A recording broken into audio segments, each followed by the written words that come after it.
ત્યાર પછી છે અલંગ. અલંગ એટલે સાથે. Next across. અક્રોસ એટલે આરપાર અથવા તો સમગ્ર. હવે કોઈ પણ વસ્તુ એકબીજાને ક્રોસ કરતી હોય ત્યારે અક્રોસનો યુઝ થતો હોય છે. ત્યાર પછી છે અપ. હવે આ બધા તો તમને આવડે જ છે.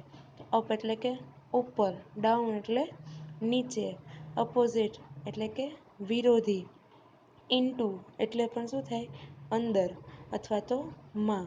હવે ઇન્ટુ અને ઇન અથવા તો ઇનસાઇડ, બરાબર.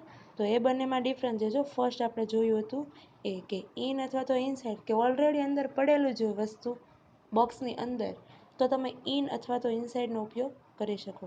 પણ કોઈ પણ વસ્તુ તમે નાખતા હોય એની ક્રિયા હોય તો ત્યારે તમે ઇન્ટુનો ઉપયોગ કરવાનો. ત્યાર પછી છે આઉટ ઓફ. આઉટ ઓફ એટલે બહાર કાઢવી કોઈ પણ વસ્તુ ત્યારે. અને ત્યાર પછી છે લાસ્ટ વન ટુવર્ડ્સ. ટુવર્ડ્સ એટલે તરફ, એકબીજાની તરફ એટલે કે સામ સામે છે. જો બે બોલ પડ્યા છે એટલે કે એ જ્યારે એવી રીતે વાત કરવી હોય કે બે કોઈ પણ વસ્તુ છે એકબીજાને એકદમ સામ સામે છે અથવા તો તરફમાં છે તો ત્યારે ટુવર્ડ્સનો ઉપયોગ થાય છે. હવે પ્રેપોઝિશનનો આ બેઝિક મેં તમને ગુજરાતી મિનિંગ અને એનો ઉપયોગ કેવી રીતે થાય છે એ તમને આ સમજાવ્યું.